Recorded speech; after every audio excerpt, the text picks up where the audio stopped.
You're listening to the Telltale Channel. Don't forget to check me out on all social media: Patreon, Twitter, Teespring, and Etsy. All links can be found in the description or on my website, telltaleatheist.com.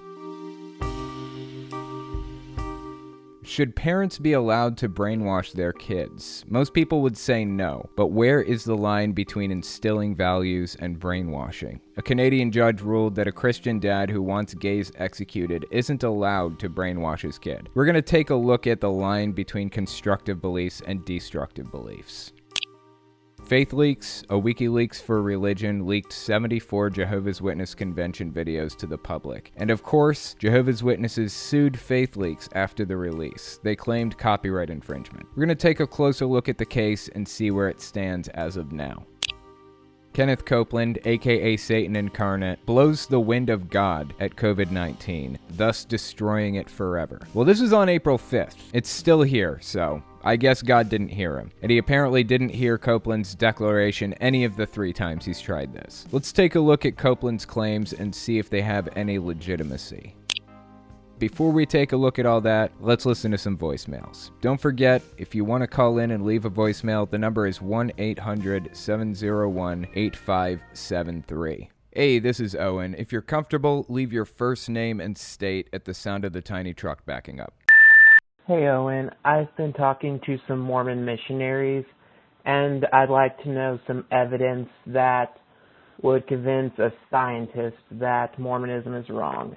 Interesting question. So I imagine you probably haven't heard of the CES letter before. A lot of the people listening to this may not have, so we're going to cover a little bit of the CES letter today. Let me explain what the CES letter is. So the CES letter was written by somebody named Jeremy Runnels. The CES is the Church Educational System. That's what it is. It's the Church Educational System. That's what it stands for. And Jeremy Runnels basically wrote this letter to the Church Educational System. And it's called the CES letter. It is addressing all of the problems with Mormonism. Now, over the years, Jeremy Runnels has expanded upon the CES letter, added pages to it, and added questions and things like that. It's extremely fascinating.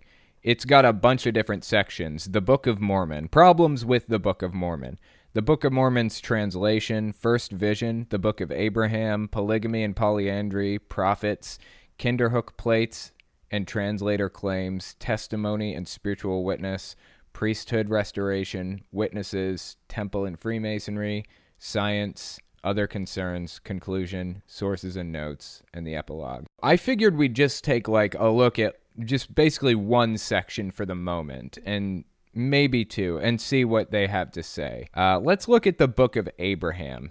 Let me give you guys a little bit of kind of an explanation of what the Book of Abraham is. Joseph Smith was basically living on a commune long, long ago. Had a bunch of people around him, bunch of his followers, basically. And there was this traveling salesman who had papyrus and hieroglyphics on it, like ancient Egyptian hieroglyphics. So Joseph Smith was like, this is awesome. I would love to have these. So he gets his congregation together and he says, let's gather up as much money as we can get together and buy these hieroglyphics, and I will translate them because it's another book in our holy book. It's basically, he was saying that it's another holy book that has yet to be discovered. So all of his people on his little commune there got together, gathered all their money together, gave the guy like a ton of money. I don't even remember how much it was. It was an obnoxious amount of money. And he paid it and got them and did what he called translated the books. He translated it into what he called the Book of Abraham. And it tells this whole big long story. This all really did happen.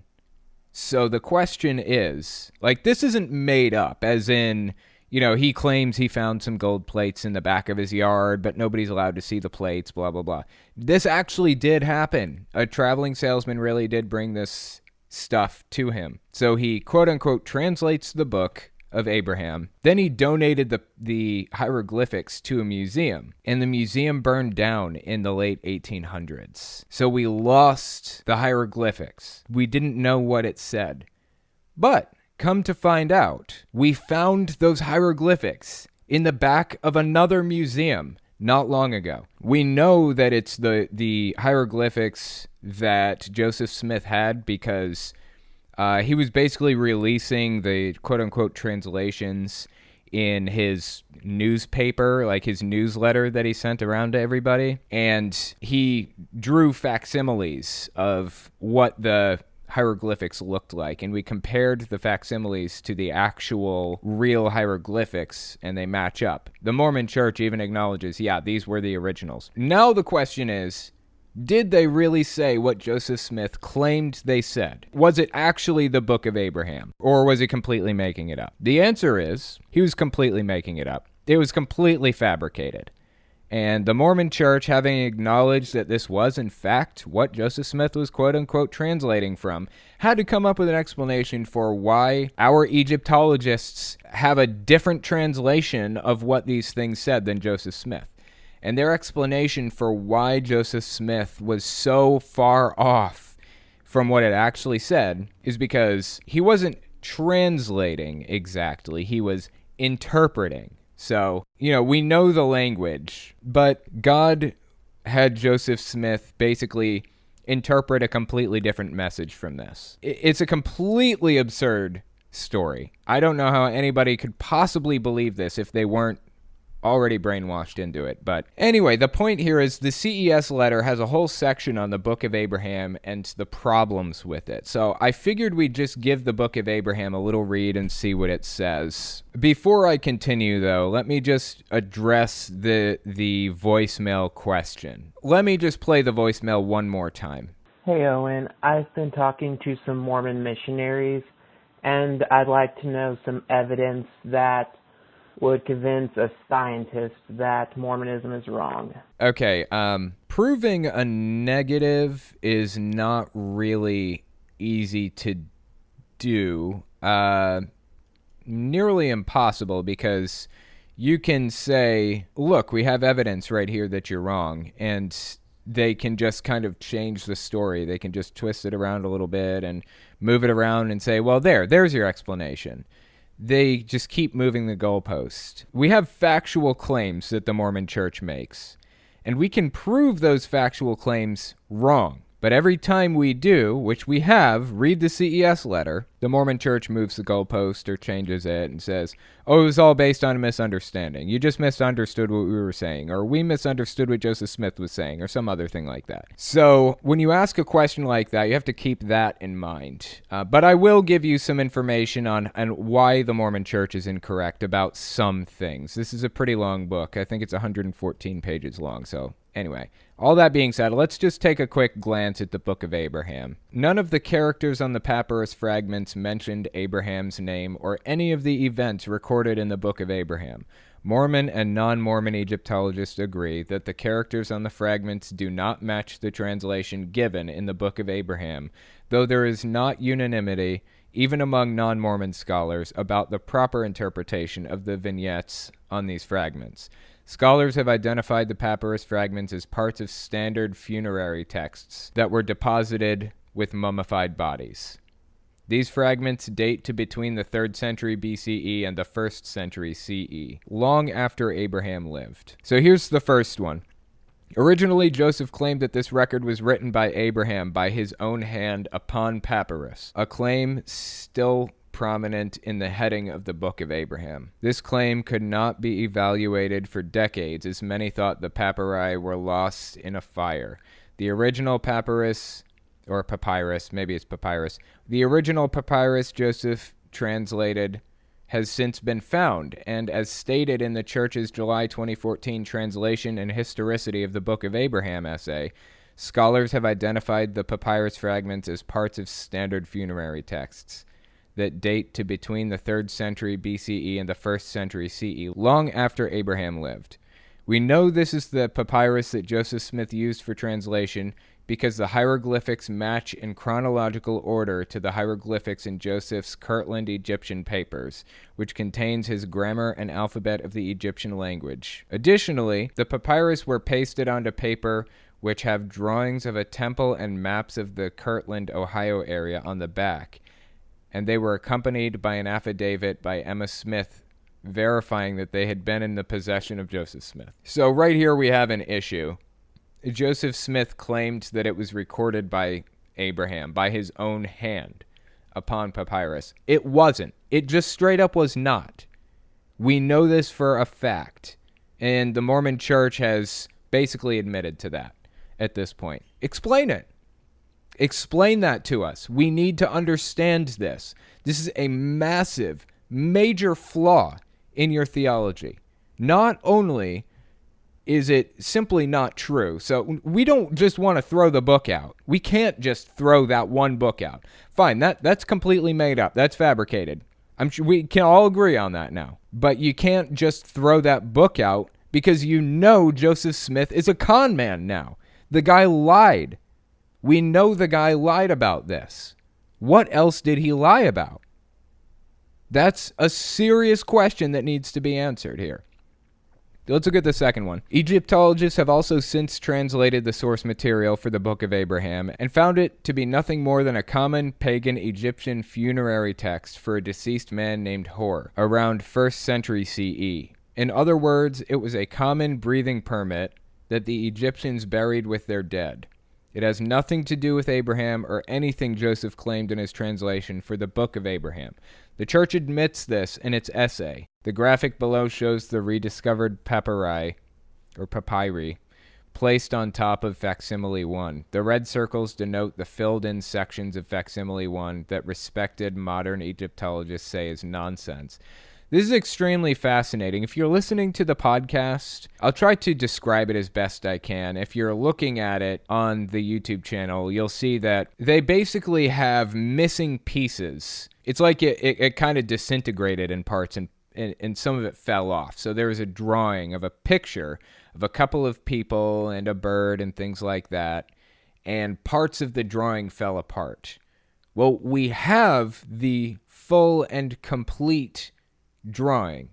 We know what it actually originally looked like, but we have what Joseph Smith added to it, apparently. It says, in contrast with the canonized version of facsimile 1, the following image is what facsimile 1 is really supposed to look like, based on Egyptology and the same scene discovered elsewhere in Egypt. The head is completely different on this beast creature. The head's different on these birds.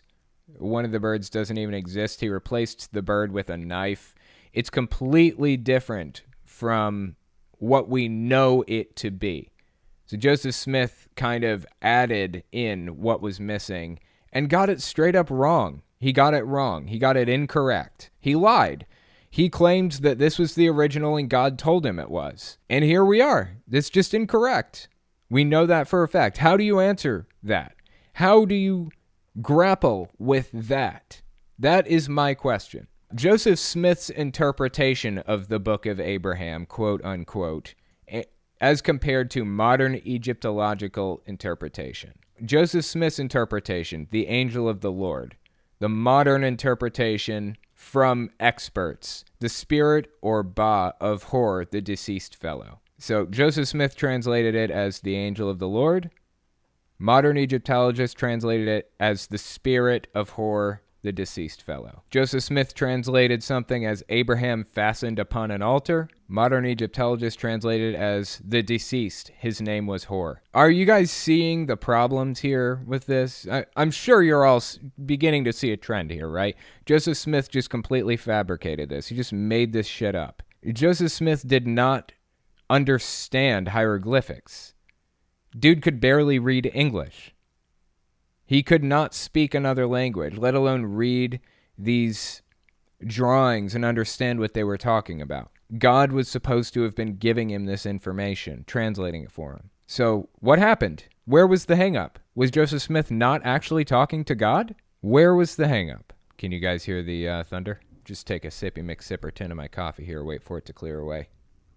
Joseph Smith translates it as the idolatrous priest of Elkanah. Modern Egyptologists translate it as Anubis. See the original image. This figure was originally portrayed with the head of a jackal. So he completely changed and fabricated this, like entirely. He just made this shit up, whole cloth. I don't know how anybody can take Mormonism seriously, honestly. It is one of the most ridiculous belief systems. Like, not necessarily one of the most harmful, although it is extremely harmful in my opinion, but it's one of the most ridiculous.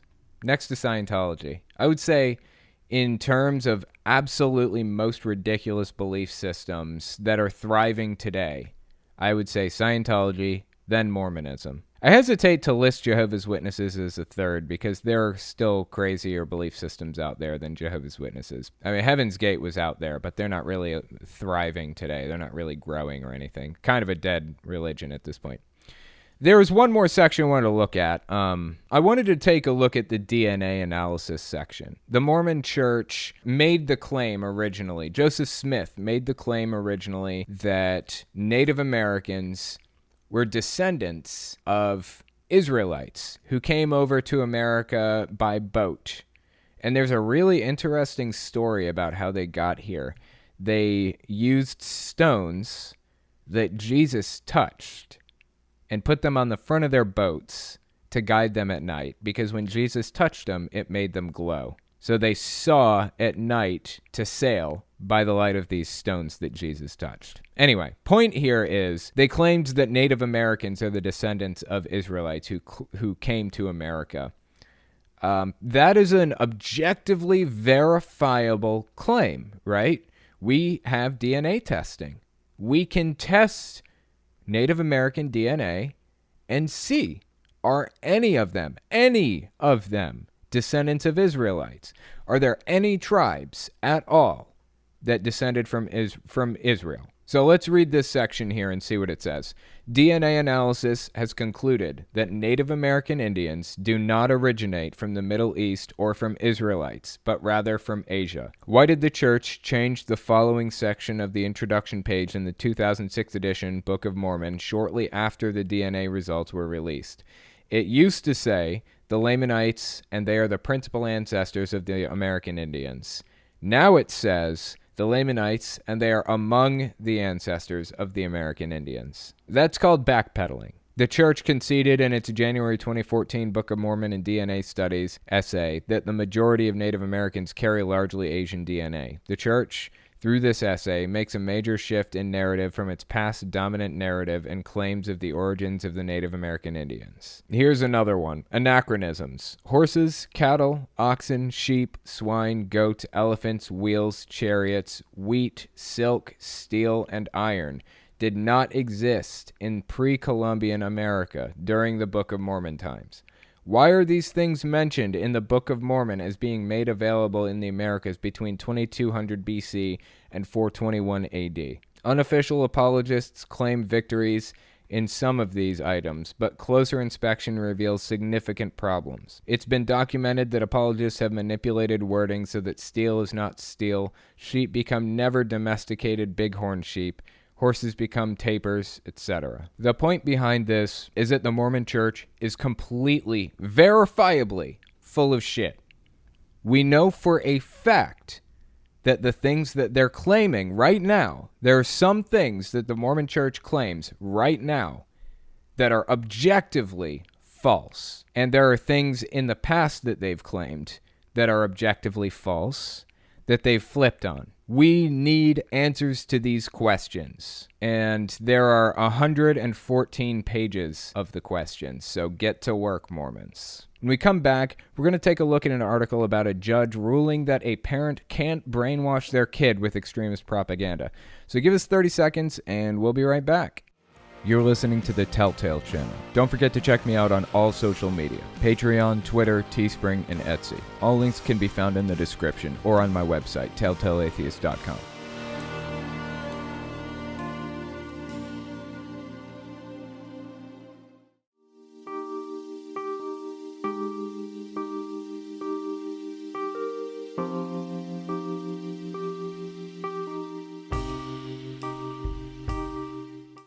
So the first article I wanted to take a look at is by the friendly atheist Hemant Mehta. The name of the article is Judge, Christian Dad Who Says God Wants Gays Executed Can't Brainwash His Kids. This is fairly groundbreaking, so let's give this article a read and see what it says. Should parents be allowed to instill their religious values in their kids? I would think most of us would say yes. What about religious values that we would rightly call hate speech? What if the religion teaches that gay people deserve to be murdered? That was the issue at the center of a now resolved custody battle in British Columbia. The unnamed father, who goes by the initials JKH in court documents, was radicalized in 2015 after watching YouTube videos from independent fundamentalist Baptist preachers Steven Anderson and Roger Jimenez. Okay, of course. Of course this is about the NIFB. They aren't IFB. They aren't independent fundamentalist Baptist preachers. They're NIFB now. Steven Anderson and Roger Jimenez. I really need to cover them deeper on my main channel at some point because I haven't covered them in a while. Anderson, of course, has a long history of saying things like, if you executed the homos like God recommends, you wouldn't have all this AIDS running rampant. He has also said the U.S. government should execute homosexuals by way of a firing squad because that's what the Bible commands. The Bible commands firing squad? Did they have guns back then? His statements have gotten him banned from 34 countries and counting. Jimenez is no different. After nearly 50 people died in the Pulse nightclub massacre, he said to his congregation that the real tragedy was that more of them didn't die. Yeah, this guy is really fucking horrific. Goodbye monetization.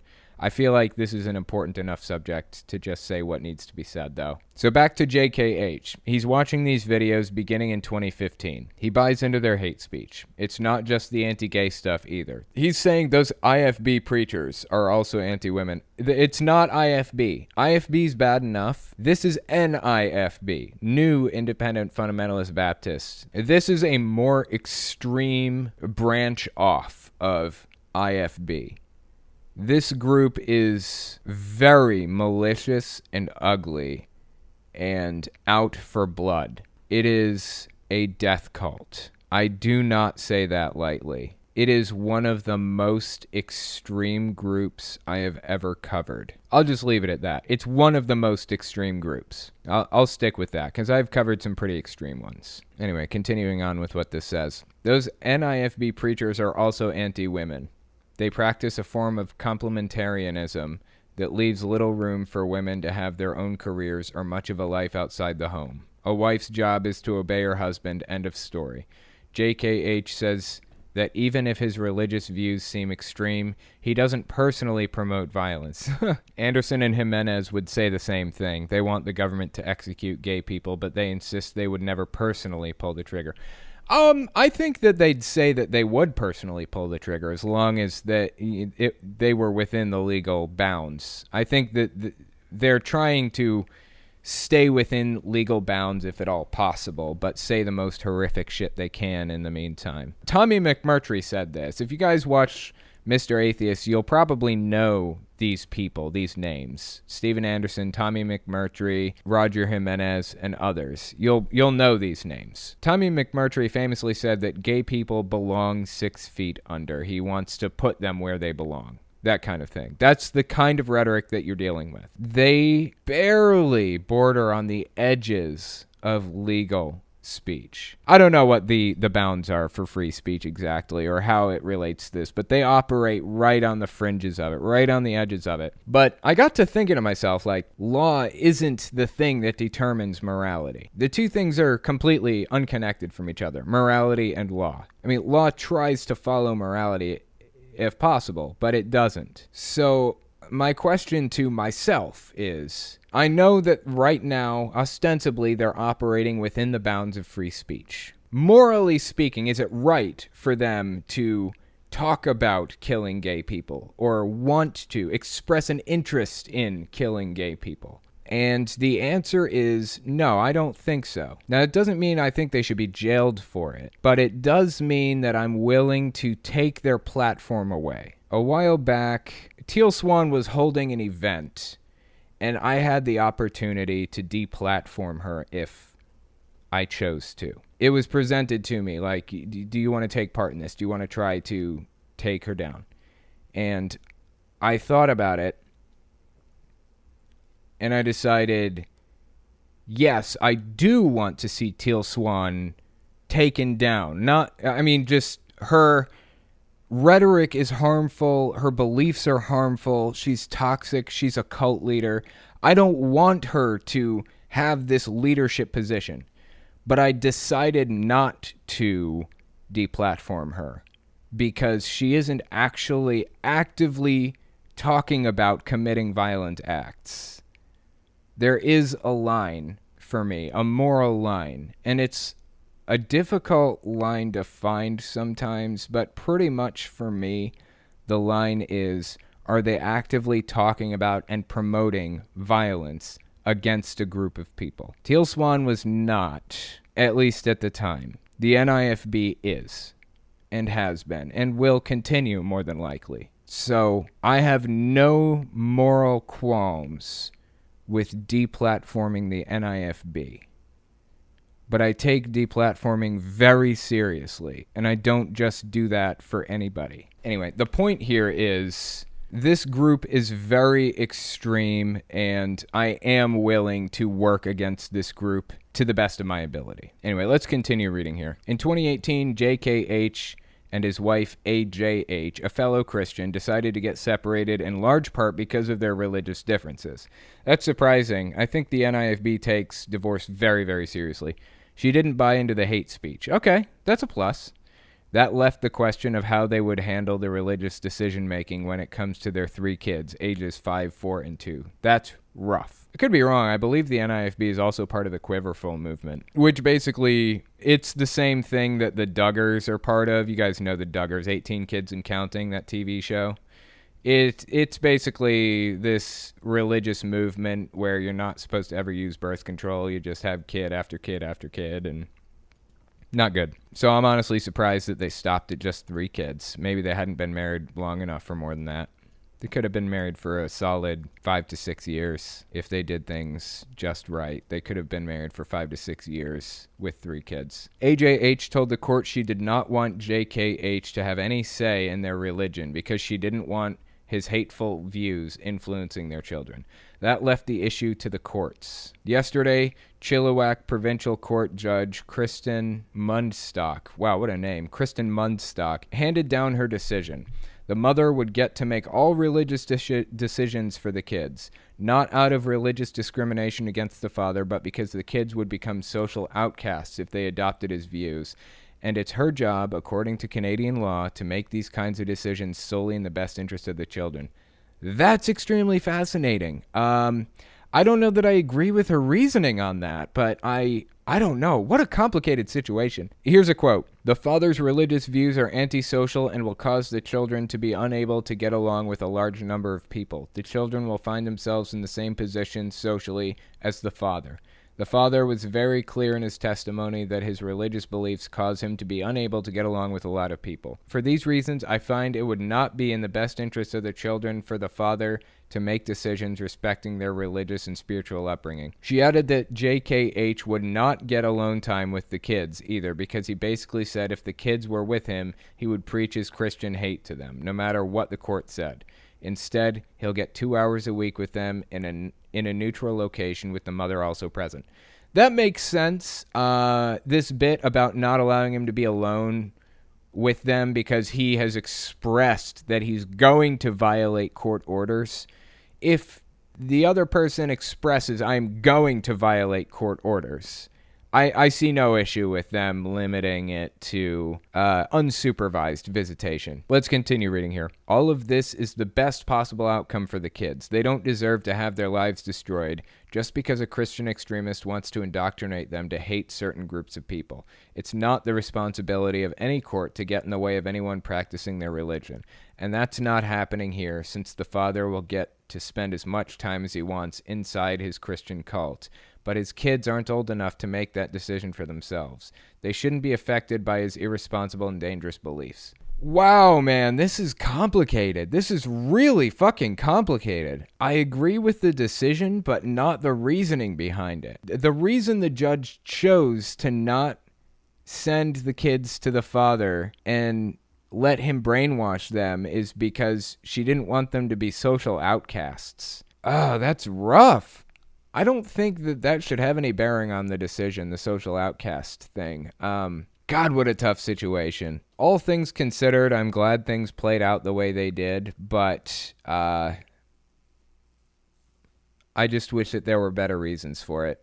I spent the day thinking about this. In retrospect, I've decided I strongly disagree with the judge's decision. This is absolutely, without a doubt, a death cult, and it's a violent and hateful one at that. But the social outcast thing is an unacceptable reason for barring him from teaching something to his kids. That reason could be used to prevent anybody from seeing their kids. What about an atheist parent? Teaching the kids about your lack of beliefs could be a reason to prevent the parent from seeing the kids. I agree that the parent has extremely dangerous and harmful beliefs. He's a member of a death cult. But we need to define why those beliefs are dangerous and harmful where others are not. The fear of the kids becoming social outcasts isn't good enough for me. When we come back, I'm going to talk about Faith Leaks suing Jehovah's Witnesses for leaking their videos. Give us 30 seconds. We'll be right back. You're listening to the Telltale Channel. Don't forget to check me out on all social media: Patreon, Twitter, Teespring, and Etsy. All links can be found in the description or on my website, telltaleatheist.com.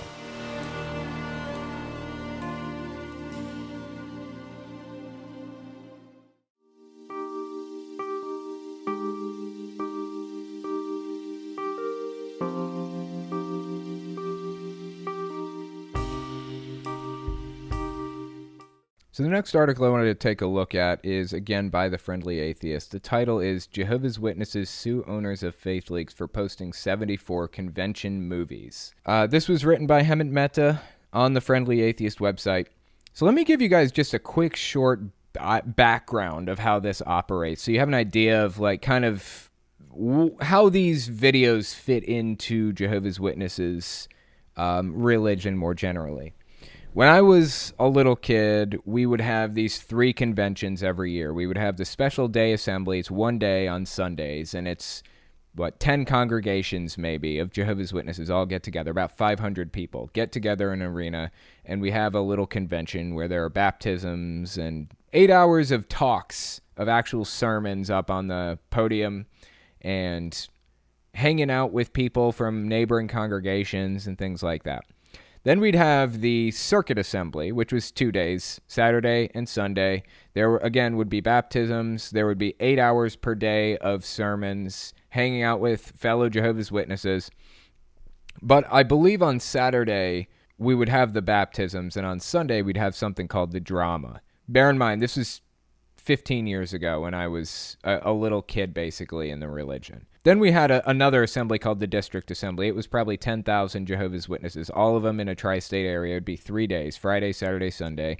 On Saturday, we'd have the baptisms. On Sunday, we would have the drama. The drama is basically pre-recorded script created by the Watchtower Society, by the governing body, to deliver a very specific message. And these actors, quote-unquote, would get on this stage in front of these 10,000 people or 5,000, however many, and they would kind of act along with the pre-recorded script. It would be like a play. It'd be kind of like a play. I guess you could say it was a play. And it would basically just be acting out Bible scenes or whatever else. Or sometimes they'd act out tough situations Jehovah's Witnesses find themselves in.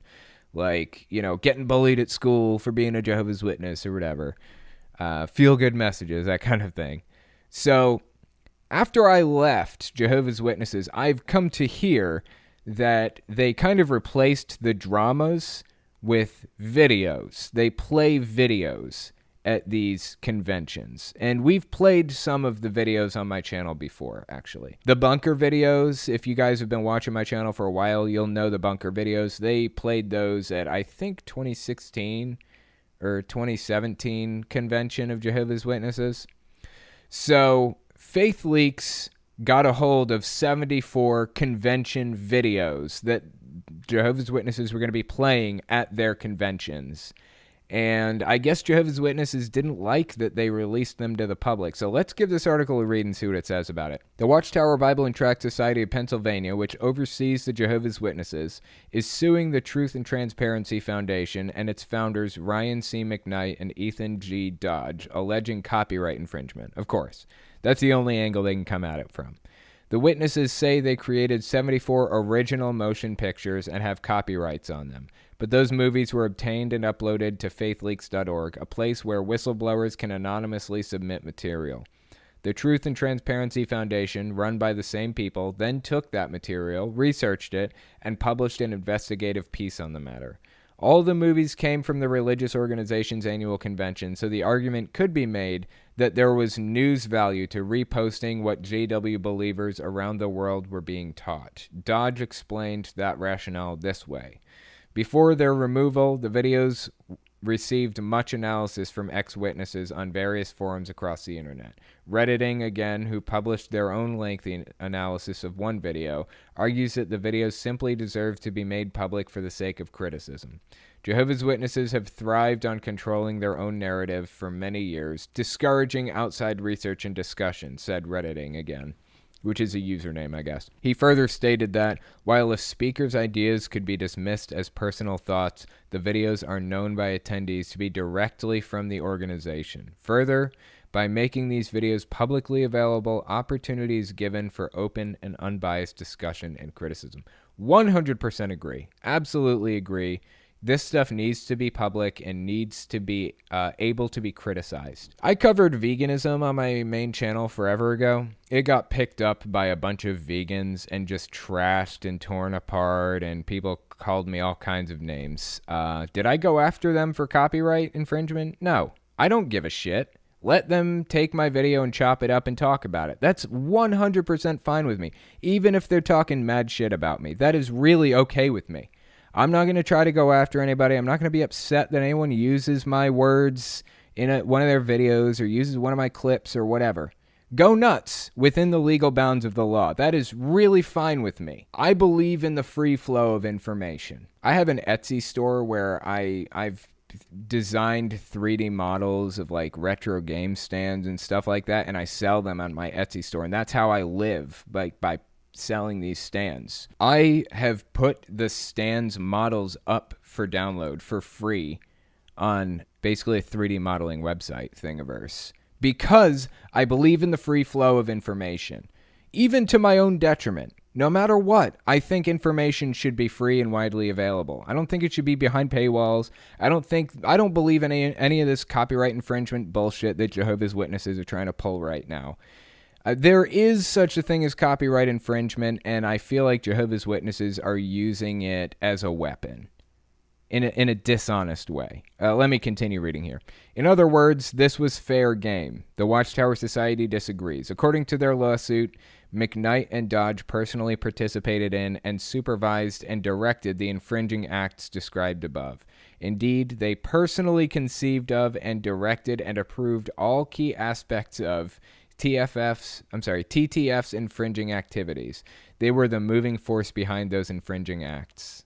What a bunch of bullshit, man. If you're too afraid of people talking about what you're saying, then don't fucking say it. People are going to talk about what you're saying whether you like it or not. I'm sorry, that's just what it is. While no specific cost is listed in the lawsuit, it says the witnesses want costs and attorney's fees for each video. Oh, wow.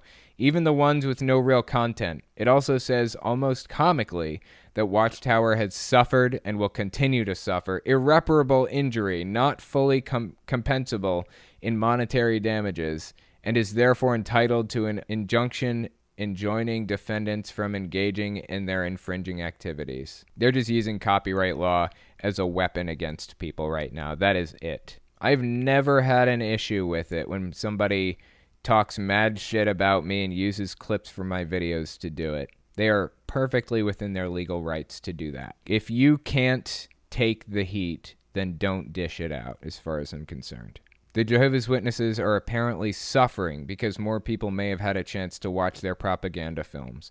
The irony clearly escapes them. If the videos are out there at all, the group wants people to watch them on the Witnesses' own website, where they can be seen without any kind of criticism or context. Considering TTF doesn't make any money from the videos, and that believers who want to see the films aren't about to see them at Faith Leaks, choosing instead to go through JW channels, I'm not sure how strong this case is. But if a judge says the videos must come down, the Witnesses will be able to shield the public from seeing what believers are exposed to at a major event. That would be devastating. This is a really unique situation because most of the time when there's a copyright infringement thing, copyright infringement lawsuits are pressed because somebody is making money off of copyrighted material. But Faith Leaks didn't make a dime off of this. They just made it available. That's it. That's probably my guess why Jehovah's Witnesses didn't list monetary value in what they were suing for. They said they suffer and they continue to suffer irreparably, and they want attorney's fees. They didn't specify how they suffered or any of that other stuff. Like, if I infringed copyright, say I used a song in my videos for, like, every single video that I've ever made since day one, and I stole that song, and it was copyrighted, and I never paid a dime to the person. The artist could, if it had been copyrighted that whole time, sue me for the value that they would have gotten had I signed a contract with them or something like that. For example, that's kind of how the cases play out sometimes, not always.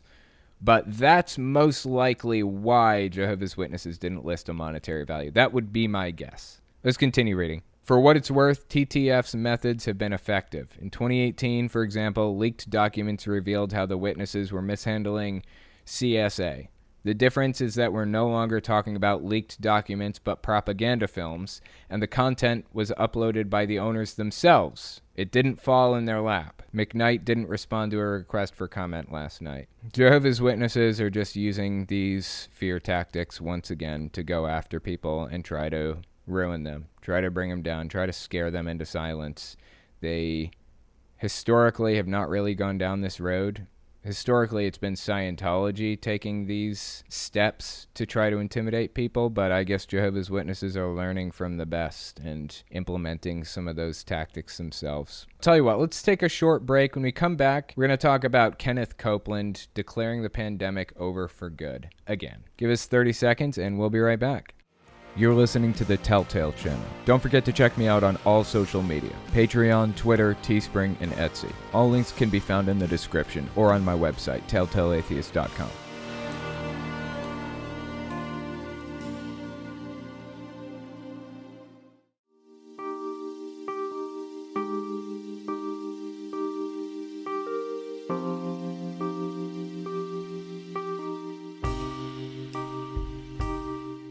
So the next article I wanted to talk about is about Kenneth Copeland basically declaring the pandemic over for good. And, okay, so I think he's done this 3 times total now. We covered the third one last week. This is the second time he did it. We haven't covered the first time he did it yet. We may end up doing that next week, but this is by The Independent. So let's give this article a read and see what it says. American televangelist Kenneth Copeland, who recently claimed that the coronavirus pandemic will be over much sooner than you think because Christian people all over this country praying have overwhelmed it, has summoned the wind of God to destroy the novel coronavirus during a recent sermon. Before blowing at the camera, he said, "I blow the wind of God on you. You are destroyed forever, and you'll never be back. Thank you, God. Let it happen. Cause it to happen." This guy is really strange. I said this on Twitter recently. If I believed that Satan was real, I would believe that this guy was Satan incarnate. Like, this guy is very, very bizarre. Just his mannerisms, his facial features, everything about him is fucking weird. Let's continue reading. In a sermon last month, the pastor executed judgment on COVID-19, which he declared finished and over, and made the U.S. healed and well again. He also demanded a vaccination to come immediately. His Texas-based Kenneth Copeland Ministries megachurch previously has claimed that viewers of his show can be healed of the virus by touching their screens, and he has urged viewers to continue paying tithes despite losing their jobs amid unprecedented unemployment claims within the last several weeks. He also has compared the virus to the flu and suggested people who attended his services could be healed in person. Oh my God. This is a quote. "If we have to pass out thermometers, If we find one with a fever, let's get him healed right there, he said. What do you do if you get it? Big deal. He does not understand the seriousness of this situation. One thing I want to make note of here before we continue on, he says, if we have to pass out thermometers, if we find one with a fever. Fever is not a guaranteed symptom. A lot of people are asymptomatic. A lot of people don't have fevers at all from this. You can't tell if somebody has this or not based on whether or not they have a fever. The pastor who supports Donald Trump didn't know that, also argued to his followers that the president's opponents had opened the door for the virus with their displays of hate against him. Oh my God. Several other prominent evangelical leaders in the Christian right who rely on miraculous healing in their ministries also have denied the pandemic in addresses to their followers. Florida Pentecostal pastor Rodney Howard Brown held several services in packed churches despite warnings from health officials and doctors to avoid large gatherings to prevent spreading the disease, which he called a phantom plague, before his arrest for violating social distancing rules. Glad he got arrested for that. Roy Moore, who launched a failed bid endorsed by the president for a Senate seat in Alabama, has defended Louisiana pastor Tony Spell after he was charged for continually shunning a statewide ban on large gatherings. I remember Roy Moore, and I remember that whole mess when he was trying to get elected. Glad he lost. Mr. Moore told his followers it's their duty to continue attending church services despite the pandemic. I swear he wants to get people killed. I swear he wants to get people killed. There's a tweet from somebody named Brandon Kimber here, and it's got the video on it. The tweet says, Copeland declares the wind of God to blow to destroy COVID-19. He then says it doesn't have to be a fast wind. Then the Lord tells him it's even better if there's no wind at all.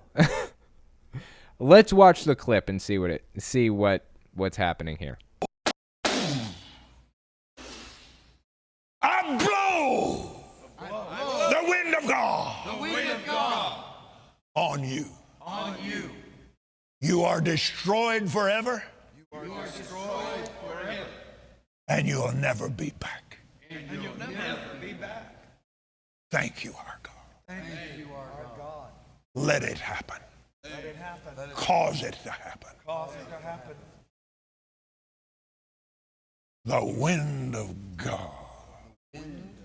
A strong, it doesn't have to be a fast wind. Didn't say anything about it being blowing over 40 miles an hour. Don't have to. Just hot. Hey, we know what hot is in Texas. This thing is going to hit in New Orleans. Well, I'm telling you, it gets hot down there. I mean, like Jesse says, it's Africa hot down there, man, because it's right there on the coast. It gets muggy, and that's what it takes to kill this thing. It hates heat. It hates humidity. It hates water. It just dies. Well, let me just pause there for a second. What the guy's saying here is actually inaccurate. He's saying that humidity and heat kill it. That's partially true, but not entirely. It slows it down. It does not kill it.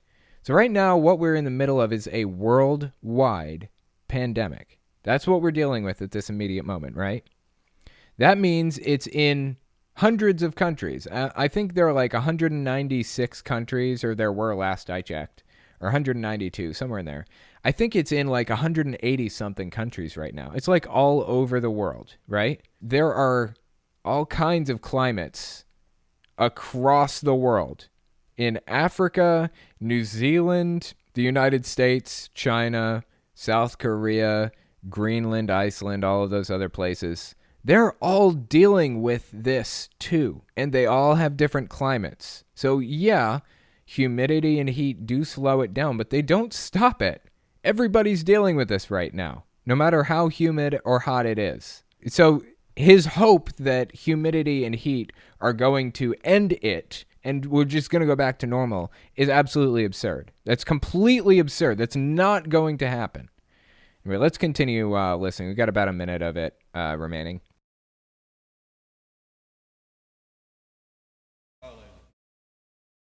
Burn. burn. The wind. It's even better.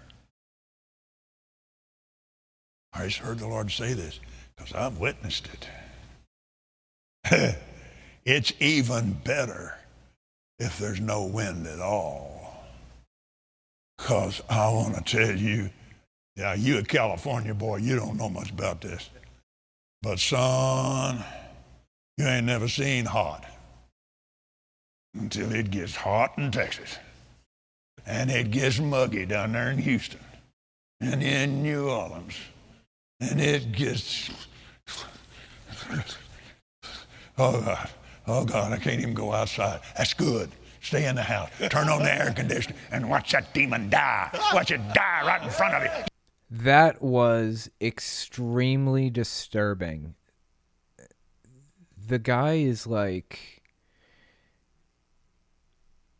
I don't know. I don't know if this guy, I don't know the guy's like life story. I don't know his history. I wish that I could read a book about his life to kind of understand where he's coming from. Because it's like he acts in such a strange, unusual, bizarre way that I feel like he's completely separated from real life, like real society. He doesn't know what normal people act like. When people make jokes about him being a lizard person, doesn't really understand like how to be a human or whatever, and I can definitely understand that. Of course, he is a human. He's not a lizard person. It's just a joke, but I get the joke. Like, I get where they're coming from with that joke. It's like he's been so separated from society, he just doesn't understand how to act like a human. I was just talking to my friend about this earlier, about Michael Jackson, and how strange Michael Jackson was. Like, the guy is just really weird, really odd, really bizarre, doesn't act normal, doesn't act like a normal human. And I feel like that can be explained by the fact that Michael Jackson grew up Jehovah's Witness, and he grew up famous. So I grew up Jehovah's Witness, and I was missing something. They took something from me. They robbed me of something fundamental. They robbed me of some personality trait that every other person out there has that I just don't and never will, because I didn't grow up normal. The same thing happened to Michael Jackson, except it was exacerbated with him because he grew up famous also. So he was largely separated from society for two different reasons. He was famous and he was a Jehovah's Witness. And I feel like that explains Michael Jackson's really strange behavior throughout his whole life. And I feel like that explains Kenneth Copeland's strange behavior. I think his separation from society is his own choice now. Like I said, I don't know what his life was before he was a famous preacher. Maybe he was separated from society when he was a kid also. But I just don't think he knows what normal society is like, what normal humans act like. And he's got this little posse of yes men all around him, basically backing him up. His hype men. I think Hemant Mehta calls them his hype men, and I think that's a pretty on-point term for them. It's just really sad. It's an extremely sad situation that the guy is so disconnected from reality, because in many ways I can relate with that. Doesn't excuse the bad decisions, the fucked up things he's said and done. Does not excuse that stuff, bottom line.